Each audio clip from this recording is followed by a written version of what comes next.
धन्यवाद राशेश्वर प्रभु जी, राशेश्वर प्रभु जी, आपके वचन के लिए। कोशिश करूंगा कि हिंदी जितनी अच्छी बोल सकें। हम लोग बहुत ज़्यादा थोड़ा सा भी यहाँ पे रह के इंग्लिश में प्रीचिंग करते हैं तो थोड़ा-थोड़ा कभी-कभी हिंदी, जबकि हमारी मातृभाषा है, कभी कुछ शब्द इधर-उधर हो जाते हैं, इसलिए माफ़ी चाहेंगे। तो प्लीज़ रिपीट आफ्टर मी, आप हमारे पास बोलिए। ओम नमो भगवते वासुदेवाय। ओम नमो भगवते वासुदेवाय। ओम नमो भगवते वासुदेवाय। ओम नमो भगवते वासुदेवाय। ओम नमो भगवते वासुदेवाय। ओम नमो भगवते वासुदेवाय। तो पहले तो हम सब आपका स्वागत करते हैं अपने प्रोग्राम में आज। और आज का दिन बहुत ही स्पेशल है, विशेष है, क्योंकि आज कार्तिक का आखिरी दिन है डैलस में। और आज के दिन हम लोग हर साल तो वैसे तुलसी शालिग्राम विवाह भी करते हैं, लेकिन आज तो कोविड की वजह से इतना नहीं होगा, लेकिन तब भी अब हम लोग अपने घरों में बैठ के तुलसी महारानी की पूजा आरती उनको भोग लगा सकते हैं। और इसलिए आज का दिन बहुत ही शुभ है। अच्छे दिन हम लोग आज कथा कर रहे हैं, तो आप लोग प्लीज हमारा साथ दीजिए और जितना हो सके उतना करिए। तो आज हम लोग पढ़ रहे हैं भगवद गीता यथारूप से, अध्याय 2, जिसका शीर्षक है गीता का सार। और आज हम लोग पढ़ेंगे श्लोक संख्या 11। आप मेरे साथ दोहरा सकते हैं। श्री भगवान उवाच। श्री भगवान उवाच। अशोचन्यान् वचोचस्त्वाम्। अशोचन्यं वचोचस्त्वम्। प्रज्ञावादांश्च भाषसे। प्रज्ञावादां भाषसे। अगासुनश्च। अगतासुनश्च। नानुशोचन्ति पंडिता। नानुशोचन्ति पंडिता। अशोचयन् अनवोशच्च त्वाम्। नाशोचस्तस्त्वम्। प्रज्ञावादांश्च भाषसे। प्रज्ञावादांश्च भाषसे। अगासुनश्च। अगतासुनश्च। नानुशोचन्ति पंडिता। नानुशोचन्ति पंडिताः। एक बार और। अशोच्यान् अनवोशच्च त्वाम्। अशोच्यान् अनवोशचस्त्वम्। प्रज्ञावादांश्च भाषसे। प्रज्ञावादांश्च भाष्यसे। गतासुनश्च। अगतासुनश्च। नानुशोचन्ति पंडिता। नानुशोचन्ति पंडिता। शब्द का अर्थ। श्री भगवान उवाच।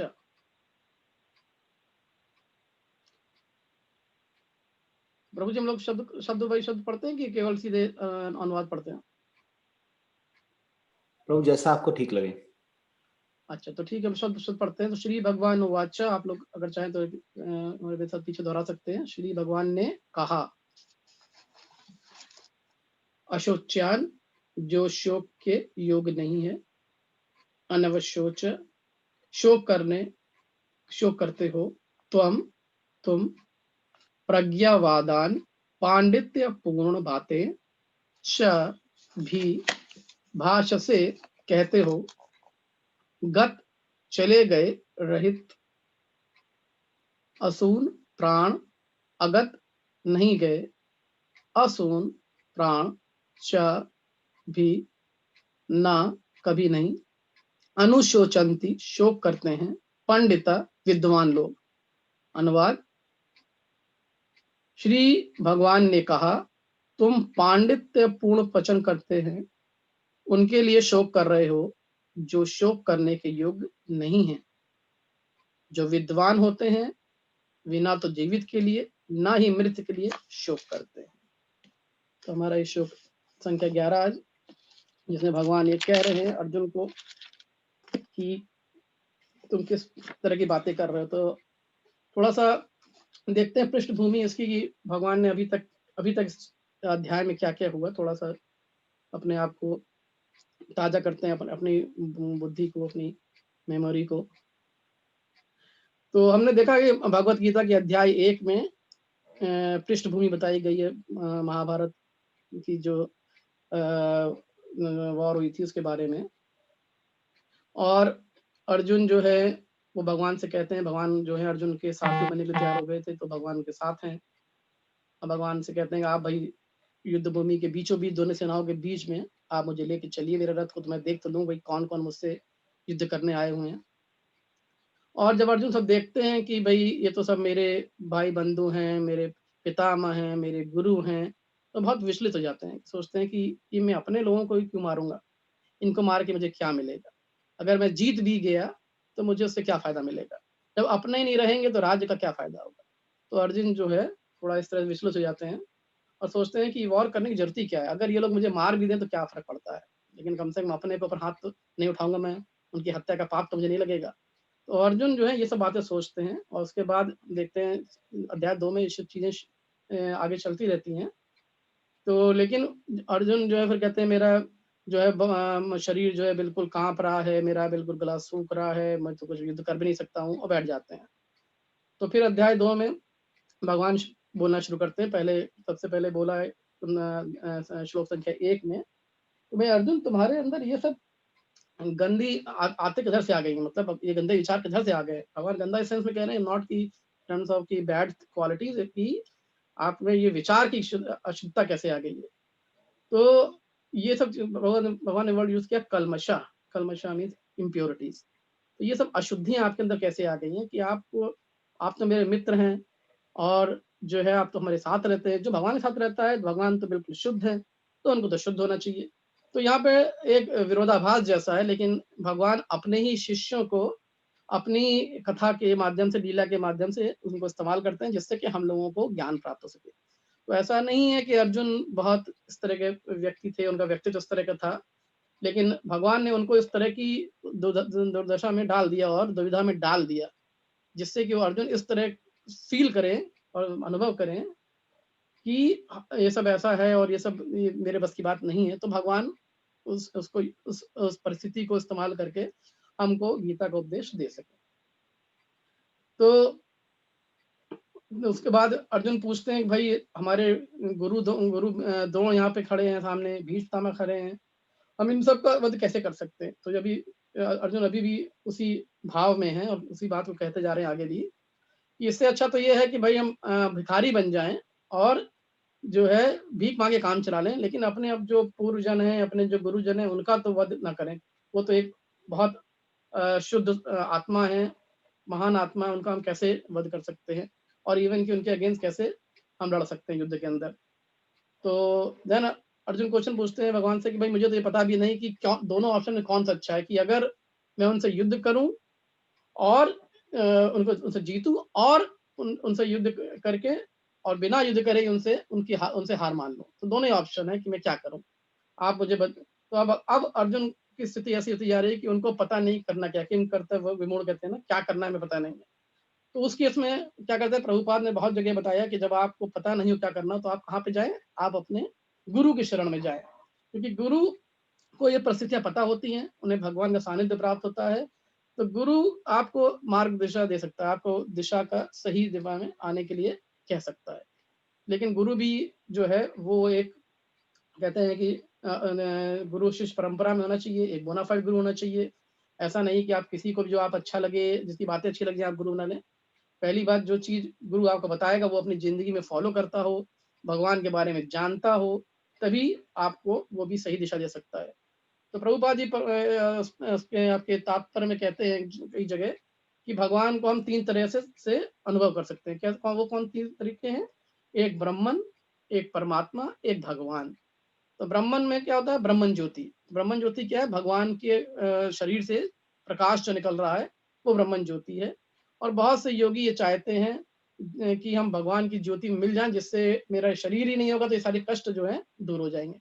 क्योंकि प्रभुपाद जी कहना है कि ये सबसे जो है निम्न कोटि का भगवान का अनुभव है और रियलाइजेशन है, क्योंकि इसमें जो है आपको करने के लिए कुछ नहीं है। सोल जो है, भगवान ने कहा इसमें भगवत गीता में, आत्मा जो है आपकी हमेशा ही एक्टिव है या प्रयत्नशील है, कुछ ना कुछ करती रहती है। तो उसमें क्या होगा, थोड़े दिनों बाद आपको क्या है, आप बहुत वहाँ पे कुछ करने के लिए होगा, आपको बहुत कहते हैं, हम लोग कहते हैं बोरिंग फील होगा, you have nothing to do, क्या करें भाई, तो क्या होगा, फिर वापस आ जाएंगे। तो प्रभुपाद ने कहा इतना मेहनत करी और एक जगह गए और टेम्पररी आराम मिला और फिर वापस आ गए, तो इससे क्या फायदा है, उससे अगला स्टेप क्या होगा वो देखते हैं। तो परमात्मा, तो बहुत से योगी क्या करते हैं, अपने बॉडी के अंदर, अपने शरीर के अंदर कुंडली को जागृत करने की कोशिश करते हैं, परमात्मा का दर्शन करने की कोशिश करते हैं, तो जिससे कि उनको शक्तियां प्राप्त हो और उनके बाद जो मन वांछित फल उनको चाहिए वो मिल जाए।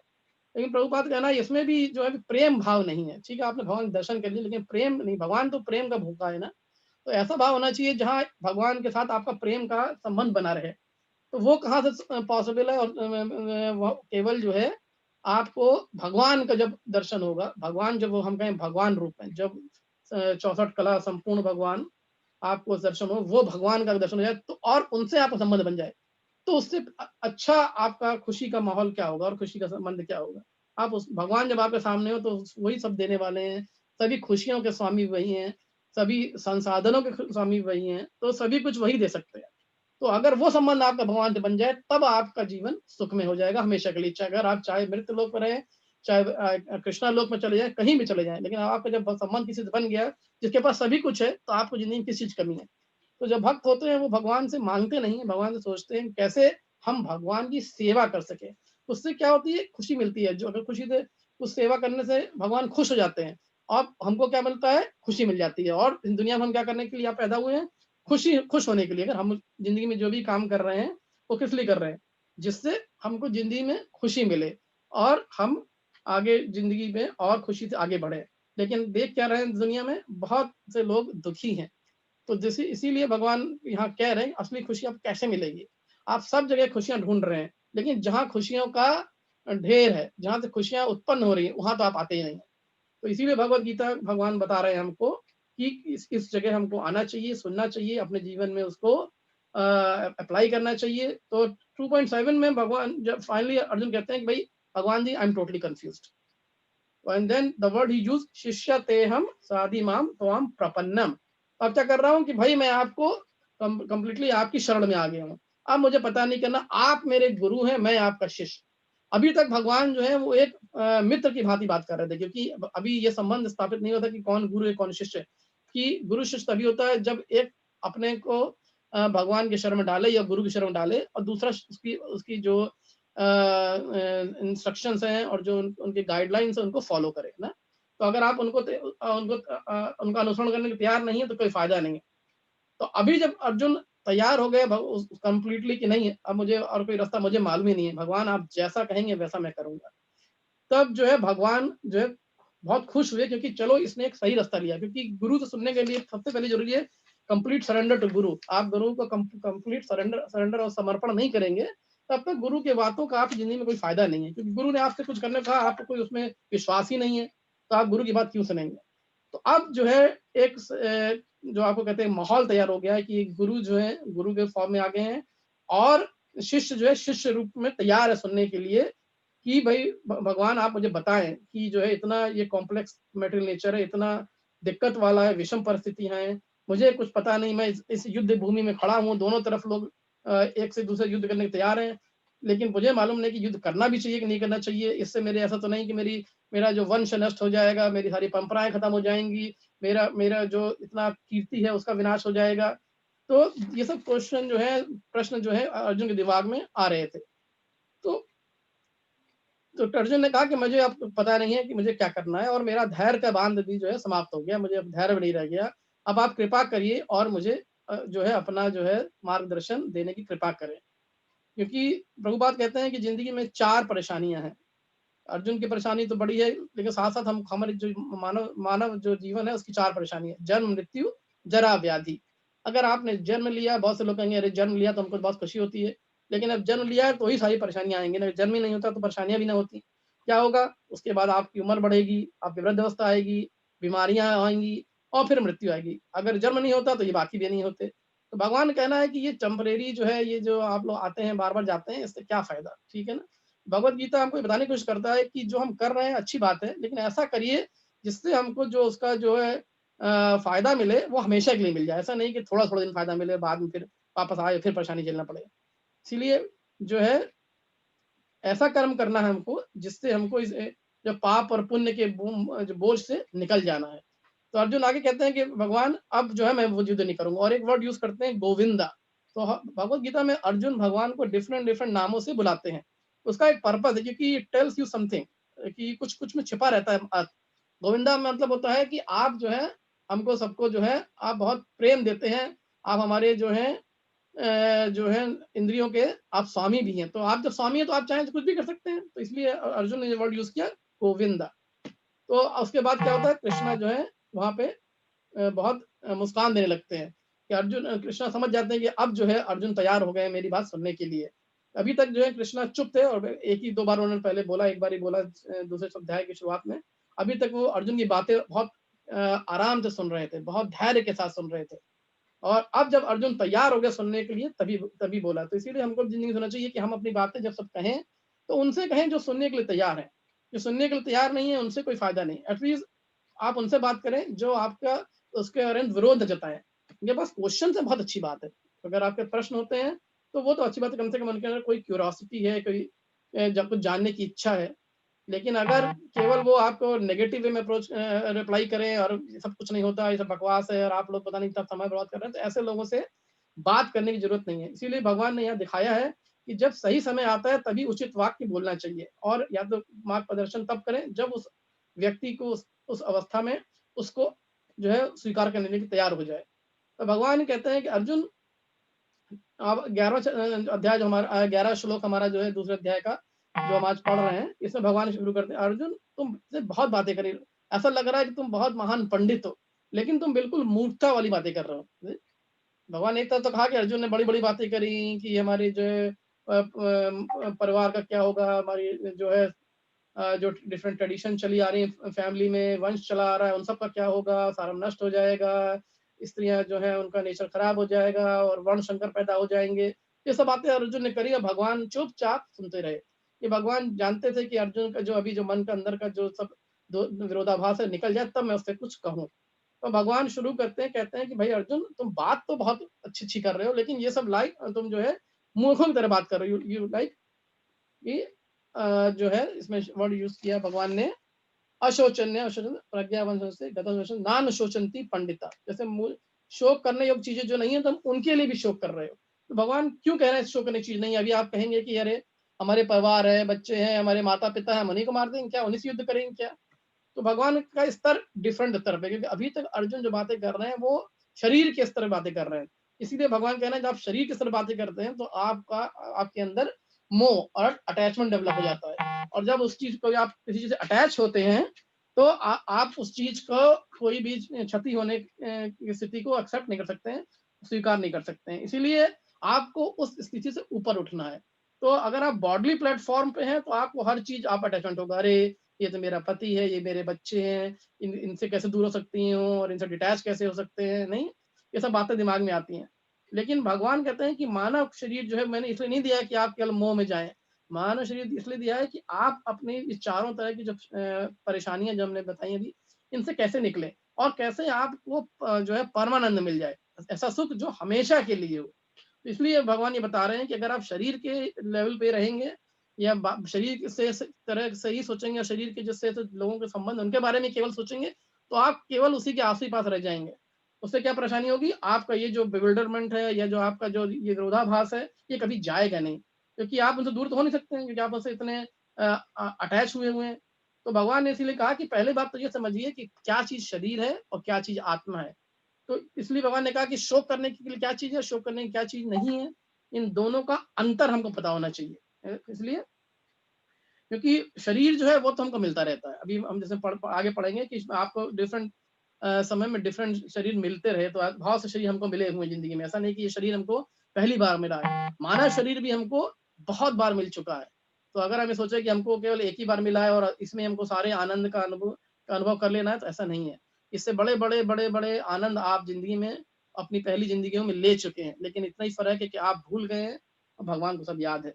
इसलिए भगवान अभी आगे भगवद गीता में कहेंगे कि मुझे सारे आपके रूप याद है, आपको नहीं याद है। अर्जुन से बताएंगे सब बातें, ठीक है ना। तो पहली चीज भगवान ने कहा कि आप पंडित की बात कर रहे हैं लेकिन आप अपंडित हैं, क्योंकि आपको जो आप तरह की बातें कर रहे हैं उससे लग रहा है कि आपको जो हमारा संसार है, जिस तरह से बना है, इसके जो विभिन्न तत्व हैं, इनके बारे में लगता जानकारी नहीं है। तो भगवान ने कहा हमको शोक नहीं करना चाहिए, चाहे मृत्यु हो चाहे जीवित हो। तो क्या करना चाहिए? तो भगवान ने बताने की कोशिश करी कि हमको समझना चाहिए कि ये दुनिया जो है, ये जो हमारा ब्रह्मांड है, ये कैसे बना है, ये कैसे कार्य करता है, मनुष्य जन्म कैसे मिलता है, उसकी क्या वैल्यू है, उसकी क्या उसकी प्रमुख चीज आप जिंदगी में क्या करना चाहिए और आप क्या कर रहे हैं। तो बहुत सी चीजें हैं जो थोड़ा-थोड़ा हम कोशिश करेंगे आज डिस्कस करने के लिए, जिससे कि थोड़ा-थोड़ा हम सब बातों बात कर सकें। तो अभी तक जो अर्जुन बात कर रहे थे वो राजनीति और समाज नीति बात कर रहे थे, ठीक है ना? पॉलिटिक्स और सोशियोलॉजी जिसे कहते हैं। तो उन सब के संसार में क्या होगा, समाज में क्या होगा, उस सब की वैल्यू बात कर रहे थे। भगवान उनको थोड़ा-सा ऊपर लाना चाहते हैं, विज्ञान की बात करेंगे, धर्म की बात करेंगे, ठीक है ना? जिससे कि आगे की चीजें भी क्लियर हो जाएँ। तो भगवान का कहना है कि ये सब चीजें जो है मेरी 3 तरह की शक्तियाँ हैं। कौन-कौन शक्तियाँ हैं? 3 एनर्जीज ऑफ लॉर्ड। वो है बाह्य रंगा शक्ति और एक्सटर्नल एनर्जी और मटेरियल एनर्जी। जो आपका मटेरियल वर्ल्ड है वो भगवान की बाह्य रंगा शक्ति से चलता है। उसके बाद एक भगवान की शक्ति है तटस्थ शक्ति, जिसको कहते हैं जीव शक्ति, जो हम लोग हैं, जो आत्मा है। वो जो सब जो है वो जीव शक्ति का पार्ट है। और साथ में भगवान की जो सुपीरियर एनर्जी है उसको कहते हैं अंतरंगा शक्ति। तो वो शक्ति जो है भगवान की स्पिरिचुअल एनर्जी, वो भगवान के सारे स्पिरिचुअल चीजें चलाती है। तो भगवान ने पहले कहा इसलिए तो समझो कि क्या क्या चीजें, केवल आप जो है वो हमारी जो माया देवी है उसकी बातें सब कर रहे हैं, ठीक है। उससे बड़ी बड़ी जो बातें हैं, जो चीजें, वो आपको पता ही नहीं है। इसका मतलब है कि जो चीज माया देवी से ऊपर है उसके लिए माया के लिए शोक नहीं करना चाहिए, जो मोह है उसके लिए शोक नहीं करना चाहिए, क्योंकि तटस्थ शक्ति जो है, जीवा शक्ति जो है, वो तो माया से ऊपर है। तो उसके लिए आप क्यों परेशान हो रहे हैं? माया उसका क्या बिगाड़ लेगी? तो हम, लेकिन हमारे साथ प्रॉब्लम है कि हमको तो केवल शरीर का जो कवर है ना, जो हमारा जो आउटर कवरिंग है, वही दिखता है। केवल हमको ये नहीं दिखता कि शरीर के अंदर एक आत्मा भी है, ठीक है ना? तो इसलिए हम जो है केवल शरीर के लिए परेशान होते हैं। तो भगवान प्रभुपाद कई जगह तात्पर्य में बताते हैं कि आप ज़िंदगी में आपने कितनी ड्रेस बदली होगी ना, कितने कपड़े आपने पहने होंगे और चेंज करे होंगे। आप उन कपड़ों के लिए वो फट गए, उनको फेंक दिया आपने, उनके लिए आप परेशान हुए? नहीं परेशान हुए, क्योंकि आपको पता है ये तो टेम्परेरी है, इसका उसको मैंने जब लिया था तब तो बहुत अच्छी थी, लेकिन अब समय के साथ ये खराब हो गई है, अब समय आ गया है इसको बदलने का। तो भगवान का कहना है कि भाई शरीर अभी आपका ऐसा ही है, आप तो आत्मा है, लेकिन शरीर तो आपका कवरिंग है, आपका केवल जो है बाहर लेवल पे आपको दिखता है शरीर, अंदर तो सब जो है केवल different person, bile and veins, all those things है ना। तो इसका मतलब क्या है कि आप इन सब चीज़ की परेशान हो रहे हैं, जो बाह्य तत्वों से बना हुआ है, जो 5 तत्व हैं, भौतिक भौतिक तत्व हैं, उनसे बना हुआ है। जब जो है शरीर का अंत समय आएगा तो क्या होगा? आत्मा तो हमेशा अमर है, वो तो उसको कुछ होता नहीं है, शरीर ही केवल विनाश हो जाएगा। तो जो चीज़ विनाश है उसके लिए शोक क्या करना है? तो भगवान हमको एक लेवल ऊपर ले जाने की कोशिश कर रहे हैं कि भई ये तो ठीक है, भई आपको बॉडी हमने दिया है, शरीर दिया है, आप इसका इस्तेमाल बहुत अच्छे से करिए। क्यों करिए? क्योंकि इसी चीज़ को यूज़ करके ही आप आगे बढ़ सकते हैं। तो ऐसा नहीं कि शरीर बेकार है, शरीर हमारे लिए बहुत मूल्यवान है और शरीर को स्वस्थ रखना चाहिए। बहुत से लोग हमें कहते हैं कि शरीर को स्वस्थ रखने की ज़रूरत है, अगर ये टेम्परेरी है, बेकार नहीं, इसके थ्रू ही, इसके माध्यम से ही आप जो है आगे बढ़ सकते हैं। अपने जो है अपना स्पिरिचुअल वर्ल्ड है, स्पिरिचुअल प्रैक्टिस है, जो आध्यात्मिक दुनिया है, उसमें आप कैसे बढ़ेंगे आगे? तो शरीर को यूज़ करना है, इसीलिए भगवान की चीज़ें जो दी हैं, भगवान ने किसी हमको मतलब के लिए दी हैं। ऐसा नहीं कि बेकार दे दिया और हमको परेशान करने के लिए दे दिया। तो इसलिए दिया है कि जिससे कि हम उनको इस्तेमाल करें और हम बहुत अपना विकास करके आगे बढ़ें। अगर हमारा मानव जीवन का ये ध्येय नहीं है, तो हम अपना मानव जीवन व्यर्थ में बर्बाद कर रहे हैं। इसलिए भगवान ये सब बातें हमको बता रहे हैं कि अर्जुन, ऐसा मत सोचो। तो तुम सोच रहे हो, इससे तुम्हारी सोच बहुत निम्न कोटि की है। आगे बढ़ो, हमारे जो तीनों तरह की जो शक्तियाँ हैं, उनके बारे में सोचो कि मानव जो है वो इनसे जो है श्रेष्ठ है, वो इससे निम्न नहीं है। जो अपनी जो है माया शक्ति है। उससे क्या होगा, जब आप जानेंगे तो आपको पता लगेगा, अरे! ये हमारी स्थिति है। तो भगवत गीता का एक प्रमुख उद्देश्य भगवान का ये भी है कि आप ये तो जानें कि आप कौन हैं और भगवान कौन है और भगवान से आपका संबंध क्या है। जब आप ये 3 जानेंगे तभी तो आप भगवान की तरफ बढ़ पाएँगे। जब आपको पता ही नहीं है, आप किसी से प्यार करना चाहते हैं, लेकिन आपको ये पता ही नहीं है कि वो कहाँ रहता है, वो क्या करता है, वो क्या खाता है, वो क्या पसंद करता है, वो हमसे क्या चाहता है। तो जब आपको ये सब पता नहीं तो ये कैसा प्यार है? Is it? बहुत से लोग कहते हैं God is great, is it? भगवान तो महान है, लेकिन आपको उसके बारे में कुछ नहीं पता है। तो ऐसे किसी आदमी से आप कैसे प्यार कर सकते हैं जिसके बारे में कुछ नहीं पता है? थोड़ा बहुत पता है, लेकिन जिससे आप प्यार करते हैं उसको तो आप बारे में सब कुछ जानना चाहते हैं कि भाई वो क्या करता है, क्या खाता है, कहाँ रहता है, क्या क्या क्या गतिविधियां करता है ना, जिससे हम भी उन सब चीजों को कर सके और उनके साथ उनका जो है संबंध स्थापित हो सके। तो भगवान का यही कहना है ये सब बताने के लिए कि भाई सब जानो तो, अज्ञानी की तरह की बात कर रहे हो, ज्ञान ज्ञान की बात कर रहे हैं भगवान इस समय, ये सब की नॉलेज आपको देने की कोशिश कर रहे हैं। तो मैंने अभी कहा कि मानव जीवन जो है बहुत ही मूल्यवान है। क्यों? ऐसा क्यों कहा गया है? क्योंकि भगवान ने 84 लाख योनि बनाई है, आप ये समझिए। इसमें अधिकतर जो है वो जो है जीव जंतु हैं, पौधे हैं, और तो केवल जो 84 लाख में 4 लाख योनि भगवान के जो डेमी गॉड्स हैं, देवी देवता, उन सबको मिला के भी जो है केवल 4 लाख योनि जिसमें मानव शरीर मिलता है। बाकी 80 लाख योनियों में केवल ये सब मिलता है। अगर आप जो है जीव जंतु बनेंगे और पौधे बनेंगे, उन सब में क्या प्रॉब्लम है? उसमें क्या प्रॉब्लम है कि उसमें जो आपकी चेतना है वो बहुत न्यून नहीं होती है। तो इसलिए वहां पे आपका आध्यात्म की तरफ जाने का सवाल नहीं बढ़ता है। आप क्वेश्चन भी नहीं पूछ सकते हैं। आपको जो मिला है बस आप खाइए, रहिए, और आप अपने जीवन गुजारिए, अपनी अपनी सुरक्षा करिए, बच्चे पैदा करिए। बहुत जगह प्रभुपाद कहते हैं कि अगर आप वही सब करते हैं इस जिंदगी में भी, जब आपको मानव शरीर मिला है, तो आप अपना जीवन एक पशु की तरह व्यतीत कर रहे हैं। कि वो भी यही करता है। क्या करता है वो खाता है, पीता है, घर में रहता है, बच्चे पैदा करता है, उनकी सुरक्षा करता है, अपनी सुरक्षा करता है, और फिर मर जाता है। तो अगर आप भी यही करते हैं तो आप उन पशुओं से बेहतर थोड़ी ना हुए। उनके पास 4 पैर है, आपके पास 2 पैर है। इतना ही तो फर्क है। आप घर के अंदर रहते हैं, वो बाहर सो लेते हैं। तो क्रियाएं तो वो भी सबसे आप वही कर रहे हैं जो आप कर रहे हैं। उसमें कोई चीज जो है डिफरेंट तो है नहीं। Is it? तो अगर आपको मानव शरीर मिला तो आपको भगवान ने कुछ एक्स्ट्रा चीजें दी हैं। क्या चीज दी हैं? जो अतिरिक्त चीजें दी हैं आपको उन्होंने दी है बुद्धि, और आपको दी है उन्होंने इंटेलिजेंस। Is it? मन और बुद्धि, दो चीज, माइंड एंड इंटेलिजेंस। तो मन का क्या काम होता है? बहुत से लोग होते हैं मेरा मन ये कर रहा है, मेरा मन वो कर रहा है, तो मन भागता रहता है। मन क्यों भागता है?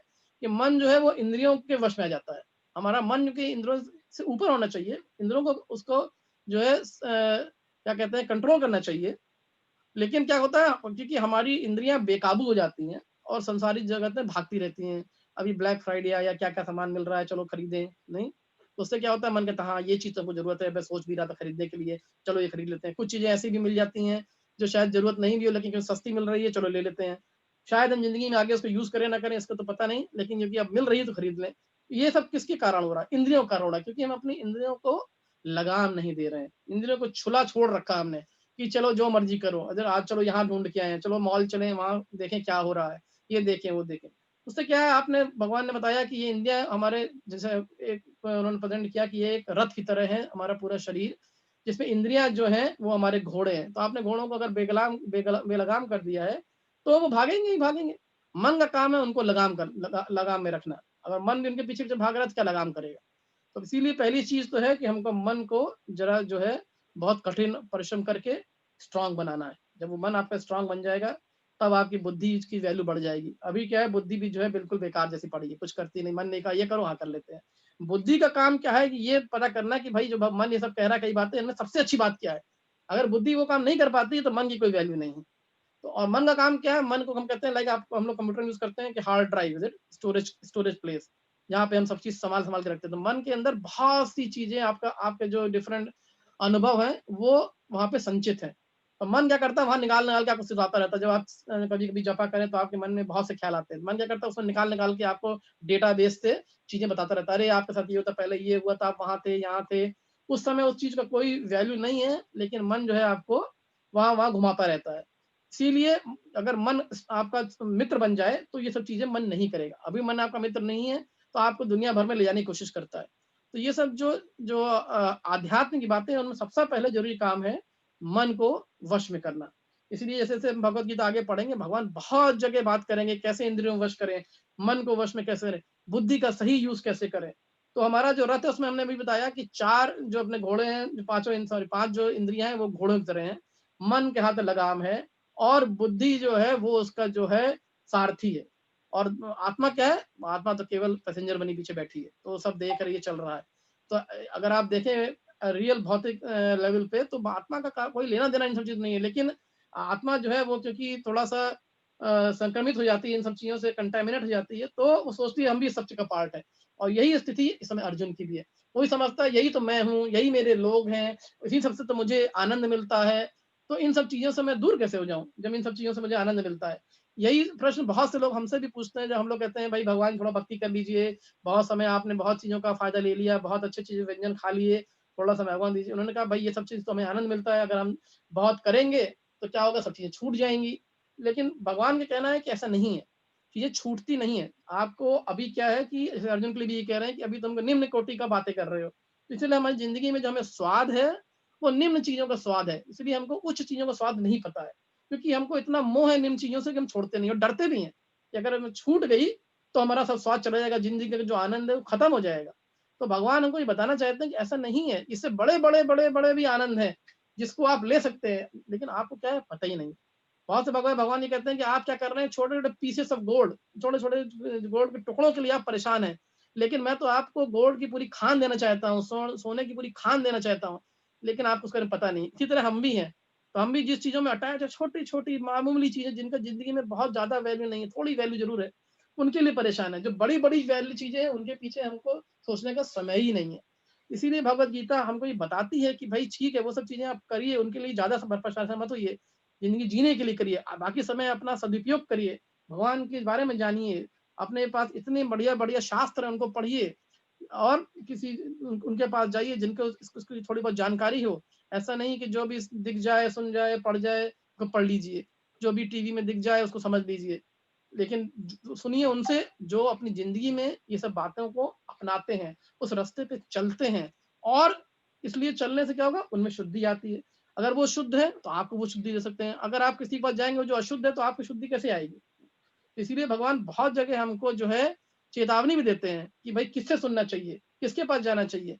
हो सकता है भगवान की बातें सभी कर रहे हैं। दुनिया में बहुत से लोग हैं जो भगवत गीता पढ़ते हैं, लेकिन बहुत से लोग भगवत गीता को पढ़ के कहते हैं भगवान तो है नहीं, निराकार है, भगवान का कोई रूप ही नहीं है। तो हम लोग कहते हैं भाई आपका स्वरूप है, आपके पास पिताजी के पास रूप था, आपके माताजी के पास रूप था, स्वरूप है, फिर उनके पिता के पिता का स्वरूप था। तो सबके पास था लेकिन भगवान के पास नहीं है, ऐसा कैसे हो सकता है? हम तो जानते हैं कि भगवान से सब चीज़ें मिलती हैं। तो अगर हमारे पास कुछ है, तो भगवान के पास होगा, तभी तो हमको मिलेगा। अगर भगवान के पास कुछ नहीं है, तो वो ज़िंदगी में कैसे क्रिएट करेंगे, बनाएँगे कैसे? ठीक है ना? तो ये लॉजिक प्रभुपाद देते हैं कि हमको ये समझना चाहिए कि अगर आपके पास कुछ है मतलब भगवान के पास उससे वो चीज़ तो है ही और उससे बहुत अच्छी बड़ी-बड़ी चीज़ें भी हैं। तो इसीलिए अगर आपके पास आपका स्वरूप है, तो भगवान के पास बहुत सुंदर स्वरूप है। कहते हैं अगर भगवान को आप देख लो तो आप मंत्रमुग्ध हो जाएँगे, इतने खूबसूरत भगवान हैं। तो आप उनके अलावा कोई चीज़ नहीं चाहेंगे, लेकिन उस चीज़ के लिए हमको एक लालसा होनी चाहिए, एक डिज़ायर होनी चाहिए कि भगवान ज़िंदगी में हमें आपको देखना है। प्रभुपाद कहते हैं कि इस जीवन का उद्देश्य होना चाहिए कि इस ज़िंदगी में आप जो है एक बार भगवान का सही साक्षात करें। भगवान आपके सामने हो, लेकिन भगवान के साथ दिक्कत क्या है? भगवान बहुत शुद्ध है और हम इतने अशुद्ध हैं इस समय। तो अशुद्ध जो चीज़ें जो है शुद्ध चीज़ को नहीं देख सकती है।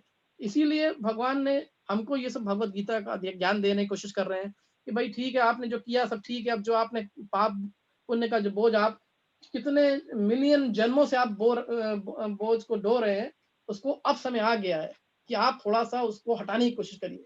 अब आप ऐसे समझिए कि आप ज़िंदगी से इतना कूड़ा-करकट इसलिए कहते हैं कि उससे परेशानी पैदा करते हैं, चाहे वो अच्छे हों, चाहे बुरा हो। कभी-कभी लोगों को कन्फ्यूज़न होता है कि अरे पाप तो खराब है, अच्छा पुण्य तो अच्छा है। तो भक्ति के लिए पुण्य भी बहुत अच्छा नहीं है। फिर लोग कहेंगे ऐसा कैसे है? क्योंकि होता क्या है कोई भी आप कर्म करते हैं, चाहे आप पाप करें, अच्छे कर्म करेंगे उसको कहते हैं कर्म, अगर खराब कर्म करेंगे उसको कहते हैं विकर्म। तो पाप और पुण्य किससे मिलते हैं? कर्म और विकर्म से। तो उसको करने से क्या होता है हमको जो है उनका रिज़ल्ट मिलता है या उनका फल मिलता है। फल मिलेगा तो क्या होगा? आपको दोबारा आना पड़ेगा। अगर आपने अच्छे करे हैं तो आपको उनको उनसे कुछ अच्छी बातें मिलेंगी, बुरे करे हैं तो दुःख भोगना पड़ेगा। तो थोड़ा-सा सुख मिलेगा, थोड़ा दुःख मिलेगा, लेकिन आना तो पड़ेगा और अब एक बार अगर आप आ गए, तो फिर आपकी बाकी परेशानियाँ तो आएँगी, फिर आप फिर बुड्ढे होंगे, फिर आपकी बीमारी लगेगी, फिर आपकी मृत्यु होगी। तो भगवान कह रहे हैं ये क्या फ़ायदा होगा ना? तो भगवान ये कह रहे हैं कि तो क्या करें? जो आप बोझा लेके चल रहे हैं, पहला काम तो ये करें कि आप उनको जो है और उसमें जो आप बढ़ा रहे हैं अपने दुखों को, अपने बोझे को, उसको थोड़ा कम कर दें। कैसे करेंगे? भई भगवान ने कहा करने के तो बहुत तरीके हैं, लेकिन अब कलयुग में क्या है कि हमारे पास समय बहुत कम है। क्यों? कि अगर आप इस तरह सोचें कि जब हमारे पास सतयुग था, तो हमारे सबकी उस तरह में समय कहते हैं शास्त्रों में कि कि सबकी ये आयु जो थी वो 1 लाख साल की होती थी। तो लोग 60,000 साल तपस्या करते थे, तो उनके पास बहुत समय था। फिर बाकी काम कर लेते थे। फिर जो है त्रेता युग आया जिसमें रामचंद्र जी पैदा हुए। उस समय लोगों की आयु कितनी हो गई? 10,000 साल की हो गई। तो भाई 10,000 साल में चलिए थोड़ा बहुत तपस्या भी हो जाती थी और थोड़ा बहुत बाकी काम भी हो जाते थे। लेकिन उस समय जो उस युग का जो मेन धर्म था वो यज्ञ था। तो हम देखते हैं रामायण में कि वशिष्ठ मुनि यज्ञ कर रहे हैं, विश्वामित्र यज्ञ कर रहे हैं, तो बड़े-बड़े यज्ञों का उस समय प्रचलन था। कहते हैं कि फुटबॉल की फील्ड जितनी बड़ी-बड़ी होती है, स्टेडियम उतने बड़े-बड़े यज्ञशाला होती थी उस समय। उसके बाद जो आया द्वापर युग आया। द्वापर युग में भगवान कृष्ण खुद आए, ठीक है ना? तो द्वापर युग में जब भगवान आए, तो उस समय जो है उस टाइम भगवान की सेवा या जो भगवान की जो डीटी सर्विस कहते हैं हम लोग, उसकी बहुत प्रचलन था। बड़े-बड़े मंदिरों में बड़ी-बड़ी पूजाएँ होती थी भगवान की, बड़े-बड़े मंदिर हुआ करते थे। द्वापर युग की खासियत ये थी कि भगवान की पूजा बहुत बड़ी-बड़ी होती थी। भगवान खुद भी उस समय उपस्थित थे, तो अच्छी बात है। लेकिन अब कलयुग क्या है? कलयुग में उम्र कितनी हो गई लोगों की? अब अगर आप देखें अधिकांश है, बहुत से बहुत जो लोग जिन्हें 100 साल तक जी सकते हैं, लेकिन बहुत से लोग तो 100 भी नहीं जी पाते हैं। तो कहाँ लाख साल मिले थे हमको, कहाँ अब हमको 100 साल की आयु मिल गई है। तो हमारे पास समय तो हो गया बहुत कम। जब बुद्धि हमारी 100% हुआ करती थी सतयुग में, अब हमारे पास 10% के आस-पास पहुँच गई है। तो हर चीज़ जो है बहुत कम हो गई है। आयु भी कम है, बुद्धि भी कम है। बहुत से लोग कहेंगे अरे हमारी बुद्धि तो बहुत अच्छी है, लेकिन हमारा जो कंपैरिज़न है, जो हम लोग कर रहे हैं वो सतयुग से कर रहे हैं, जहाँ पे बुद्धि 100% थी। उससे हमारी बुद्धि अब बहुत कम हो गई है। तो कितना समय आपके पास बचा है ऐसा भगवान समझ लीजिए? बहुत कम, ज़्यादा समय है ही नहीं। समझे? तो भगवान क्या कर रहे हैं, अब आपको इतने शास्त्र हैं, सबको जो है कंडेंस कर दे रहे हैं, सबको संक्षिप्त रूप में आपको दे रहे हैं। तो उस क्या कर रहे हैं, भगवत गीता को कह देते हैं समरी ऑफ शास्त्र। क्यों? क्योंकि किसके पास टाइम है? हमारे पास 4 वेद है ना, 18 पुराण है, 108 उपनिषद है। किसी पास समय है ऐसा पढ़ने का? महाभारत में 1 लाख श्लोक है। श्रीमद् भागवतम में जो है 18,000 श्लोक है। भगवत गीता में कितने हैं? केवल 700 श्लोक। भगवान कहना है भैया चलो लाखों नहीं पढ़ सकते, केवल 700 पढ़ तो पढ़ लो, इनके बारे में जान लो। तो भगवान इसलिए अपना सारा जो ज्ञान है संक्षिप्त करके हमको अर्जुन के माध्यम से इन भगवत गीता के फॉर्म में दे रहे हैं। हमारा क्या काम है? हमारा काम उनको सुनना और अपने जीवन को उसको अप्लाई करना, जिससे कि जिंदगी हमारी भी शुद्धि की तरफ जाए। और उसकी जो है भगवान ने मैं भी कहा कि इतनी मुश्किल से आपको मिला है आपका मानव जीवन, उसका सही इस्तेमाल हो सके, तो सही रास्ते में आप आगे बढ़ सकें। अगर आप नहीं बढ़ेंगे तो आपका ही नुकसान है, किसी और को नुकसान नहीं है। तो लाइफ में लोग लोग कहते हैं कि भाई ये क्यों करें, वो क्यों करें? जो भी आप करते हैं उसका सबसे बड़ा फायदा आपको मिलता है। अगर आप विकर्म करते हैं तो आपको पाप मिलते हैं, तो उसका कौन भुगतता है? आप ही तो भुगतते हैं। अगर आप अच्छे कर्म करते हैं, उनका उससे आपको पुण्य मिलता है, तो आप उसको कौन भुगतता है? आप भुगतते हैं। तो चाहे आप कर्म करें चाहे विकर्म करें, दोनों को आप ही को भोगना है। तो इसलिए क्यों ना हम ऐसे कर्म करें जिससे हमको हमेशा फायदा मिले। भगवान कहते हैं, उसको कहते हैं अकर्म। आप जो कर्म करिए वो मेरी सेवा में करिए, मेरे लिए करिए। अर्जुन से भी आगे हम देखेंगे भगवत यही कहेंगे कि आप मेरे लिए कर्म करिए। उससे क्या होगा, ना आपको पाप मिलेगा ना पुण्य मिलेगा। तो फायदा क्या हुआ? आपको अकर्म मिलेगा, जिससे आपका ये बोझ जो है बढ़ेगा नहीं, जो पाप का बोझ हम जिंदगी से लेके आ रहे हैं। और क्या होगा फिर? हमको भगवान ने कहा, चैतन्य महाप्रभु जब आए, अब उन्होंने हमको एक रास्ता सुझाया। भगवान चैतन्य महाप्रभु जो है वो भगवान कृष्णा का ही रूप है और राधा रानी के भाव में है, इसलिए उनका वर्ण जो है वो राधा रानी का वर्ण है। कैसा वर्ण है? गौर वर्ण, इसलिए उनको गौरंगा महाप्रभु भी कहते हैं ना। तो गौरंगा महाप्रभु जब आए तो उन्होंने कहा भाई कलयुग जो है, कलयुग में किसी के पास टाइम नहीं है। द्वापर युग का समय तो है नहीं कि आपके पास बहुत मंदिर में जाके पूजा पाठ करने का समय है। सब अपनी अपनी जिंदगी में इतने व्यस्त हैं।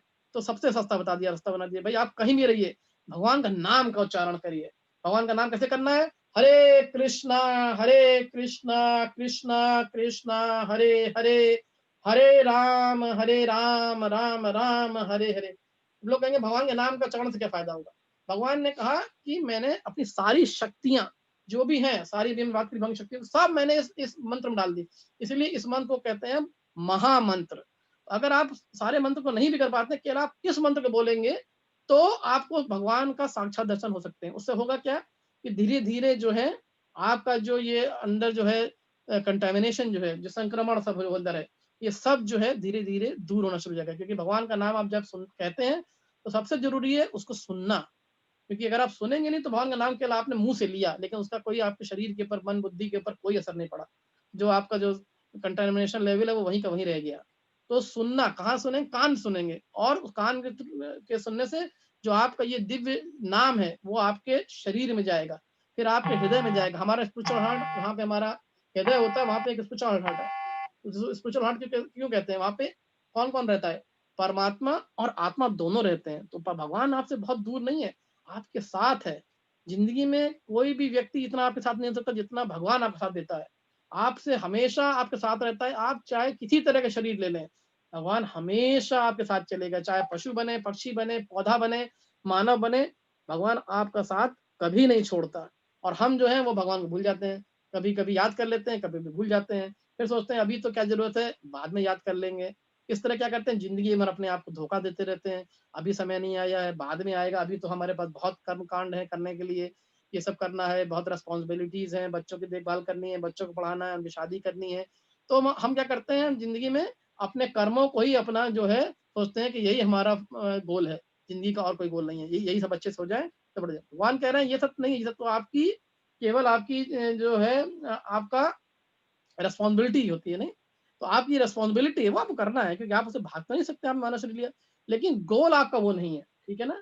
गोल आपका क्या है कि किस तरह से इस मानव जीवन का सही इस्तेमाल करके भगवान के रास्ते पे पहुंच सके। अगर आप ये कर पाएंगे तभी आपका मानव जीवन का सही सही रूप में कल्याण हो सकता है। तो हम कह रहे थे जो आपने सुना और आपके पास परमात्मा के पास आपका नाम पहुंचा, आत्मा के पास, तो वो आपको शुद्धि प्रदान करेंगे आपके हृदय से। तो धीरे धीरे जो आपका पापों का बोझ हृदय में अटका हुआ है वो कम होना शुरू हो जाएगा। अगर आप भगवान ने प्रभुवान ने बताया 4 नियम का पालन करें, उस पालन नियम करने का पालन ये नहीं है कि आप बहुत बड़े साधु बन जाएंगे। उनका पर्पस यही है कि आप लोग जो हैं, जो जो आप पाप करने के 4 ही तरीके हैं ना। कैसे करता है पाप, आदमी सेक्स करता है, दारू पीता है, जुआ खेलता है, मत्स्यपान करता है, मदपान करता है। ये सब चीजें क्या करती हैं, ये सब जो है चारों तरह के तरीके जो है, इन सब से ही पाप बढ़ता है। तो हम जब गंदगी साफ करने की कोशिश कर रहे हैं अपने हृदय के अंदर की, तो सबसे पहले जरूरी है कि पाप करना को बढ़ाने को कम कर दें, इकट्ठा करना बंद कर दें।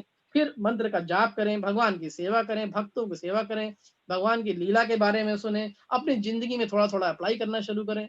उससे क्या होगा, सारे पाप आप पे कम होंगे, मन शुद्ध होगा, बुद्धि शुद्ध होगी, और आपकी जब आपकी चेतना शुद्ध हो जाएगी तब भगवान आपके लिए वहां पे उपस्थित हो जाएंगे। तो हम देखते हैं बहुत सी लीलाएं भगवान की जो है भागवतम में आती हैं, कि कैसे कैसे बहुत से भगवान के जो है भक्त जो है जिंदगी में क्या क्या उन्होंने किया, कैसे अपनी जिंदगी को अच्छा किया, कैसे भगवान के पास पहुंचे, भगवान ने उनको दर्शन दिया। अभी आजकल कार्तिक का महीना चल रहा है, अभी समय तो बहुत नहीं है, नहीं तो कार्तिक के बारे में कुछ बात कर सकते थे। तो कार्तिक महीने में आज के आखिरी के 5 दिन कहते हैं भीष्म पंचक। क्यों? क्योंकि जो है भीष्म पितामह जो है भगवान के बहुत बड़े भक्त थे। तो भगवान ने कहा भाई चलिए, आप पूरे महीने का कार्तिक का व्रत नहीं कर सकते हैं, तो आप आखिरी के 5 ही दिन कर लीजिए, तो आपको हम पूरा पूरा जो है उसका जो फल होता है दे देंगे 5 ही दिन में। इसीलिए बहुत से भक्त आखिरी 5 दिनों में बहुत अच्छी से साधना करने की कोशिश करते हैं, और अच्छे से आगे करने की कोशिश करते हैं। और आज कार्तिक का आखिरी दिन है, तो हमको थोड़ा सा और भगवान की एनर्जी जो है, भगवान की शक्ति को के पास आना चाहिए। और भगवान की सबसे बड़ी भक्त कौन है? तुलसी देवी। तो आज के दिन हमारे डालस मंदिर में हर साल वैसे हम लोग तुलसी शालिग्राम तुलसी विवाह भी करते थे। आज तो हम लोग केवल सकता ऑनलाइन करें, लेकिन मंदिर में तो नहीं करेंगे। तो 2 मिनट लेके थोड़ा सा मैं तुलसी महारानी की कथा आपको बताता हूँ कि तुलसी महारानी कौन है। तुलसी महारानी, ज्यादा समय तो नहीं है, 2 मिनट लूंगा। अगर वशिष्ठ प्रभु 2 मिनट ले सकते हैं? प्रभु आराम से 5 मिनट 6 मिनट आराम से टाइम लीजिए आप। नहीं, हमारे 9 बजे एक और सेशन है, तो तो शॉर्ट में पता कहते हैं इसको। तो तुलसी महारानी जो था पहले जन्म में मथुरा के राजा थे काल नेमी, सुना होगा हमने कंस की लीला में काल नेमी का आता था। कंस जो है काल नेमी था पहले जन्म में। तो उनकी एक पुत्री थी, उसका नाम वृंदा था। तो वो बहुत पायस थी, बहुत पुण्य काम करती। तो नारद मुनि जो है सबसे बड़े गुरु हैं, जो भक्ति को बहुत आसानी से देते हैं। हमें जो हम कभी कभी शास्त्रों में उल्टा समझते हैं कि नारद मुनि तो आग लगाते हैं, ऐसा नहीं है। नारद मुनि 2 ही काम करते हैं, भक्ति भगवान की भक्ति देते हैं, और भगवान को यहाँ पे लाने की कोशिश करते हैं जल्दी से जल्दी। इसीलिए हम उनको उल्टा समझते हैं, क्योंकि भगवान कब आते हैं? जब सब चीज उल्टी पुल्टी हो तभी आएंगे। नारद मुनि को जल्दी से उल्टी पुल्टी हो जाए, जल्दी भगवान आ जाए। तो वृंदा देवी से बहुत खुश थे नारद मुनि, तो उन्होंने उनके भगवान की डीटी दी और कहा कि आप जो है इस जो है मंत्र का जो उच्चारण करिए। कौन सा मंत्र दिया? हरे कृष्णा कृष्णा कृष्णा हरे हरे, हरे राम राम राम हरे हरे। तो आप भगवान की डेली पूजा करेंगी, उससे आपके लिए भगवान की बहुत कृपा होगी। उससे क्या हुआ, वृंदा देवी बहुत अच्छी भक्त बन गई। और बाद में जो है एक कहानी आती है कि इंद्रदेव भगवान जो है वो अपने जो पुष्प विमान है उसमें घूम रहे थे, और वो जो है कैलाश पर्वत के ऊपर पहुंचे।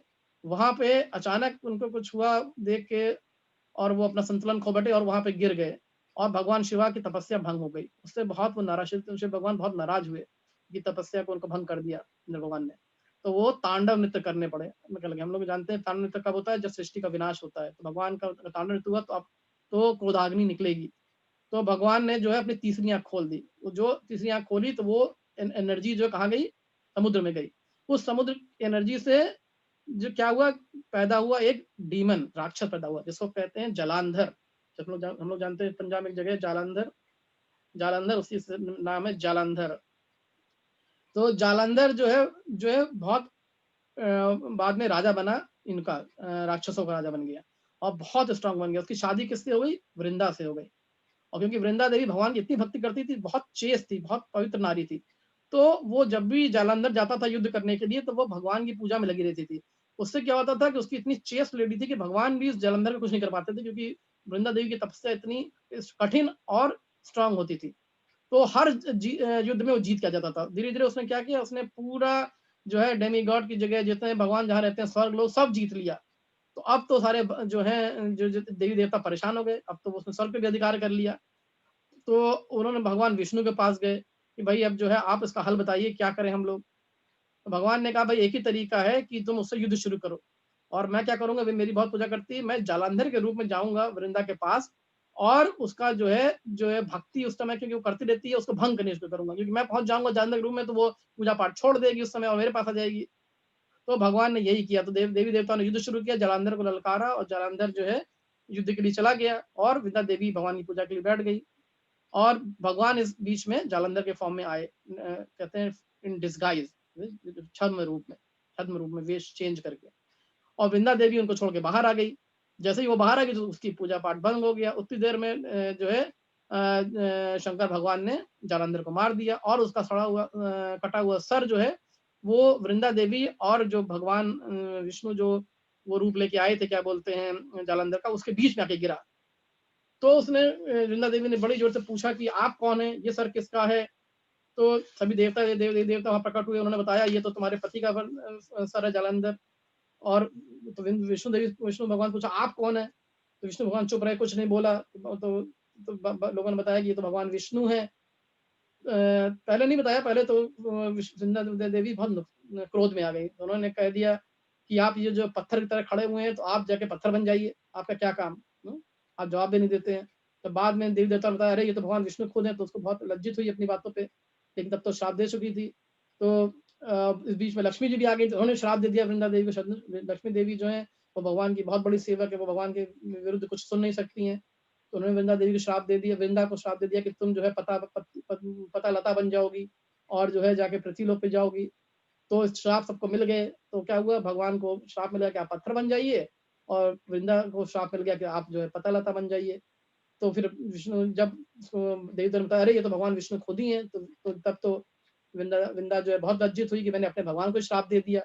तो भगवान से माफी मांगना शुरू किया। तो भगवान ने कहा कि ऐसा कोई बात नहीं है, कि जो है अब जो है तुम क्योंकि तुमने मेरी इतनी पूजा करी है, अब समय आ गया तुमको जो है उसका जो है रिजल्ट देने का, फल देने का। तो मैं जो हूँ अब जो है शालिग्राम के नाम से फेमस होऊंगा अर्थ पे, और तुम जो हो तुलसी महारानी के नाम से फेमस होगी अगले रूप में, अगले जन्म में। और तुम मुझे लता पता के फॉर्म में रहोगी। मैं जो हूँ वो तुम्हारे बॉडी से निकलूंगा कहाँ, तुम्हारी बॉडी क्या बनेगी, गंडकी रिवर। तो जो गंडकी रिवर हमने सुनी है नेपाल में, वो गंडकी रिवर तुलसी महारानी का बॉडी है। तो वहां से शालिग्राम शिलाएं आती हैं। इसी तरह शालिग्राम और तुलसी महारानी का विवाह होता है। तो इसीलिए होता है कि दोनों ही तुलसी महारानी और शालिग्राम भगवान और भक्त के रूप हैं। और भगवान ने तुलसी महारानी को एक प्रण किया कि हम तुम्हें एक आशीर्वाद देते हैं कि जब भी कोई चीज तुम्हारे थ्रू मुझे मिलेगी, अगर कोई आदमी कोई भोग बनाएगा, कुछ बनाएगा और उसमें तुलसी पत्र डालेगा, तो मैं उसको सहज स्वीकार कर लूंगा। इसलिए हम ये प्रथा देखते हैं कि जब भी हम कोई भोग लगाते हैं भगवान का, तो उसमें जो है तुलसी महारानी की पत्ती डालते हैं, जिससे भगवान उसको स्वीकार करते हैं और वो प्रसाद के रूप में हमको मिलता है। अब हम यहाँ रुक जाते हैं। हरे कृष्णा। अगर किसी को कोई प्रश्न है तो पूछ सकते हैं। हरे कृष्ण।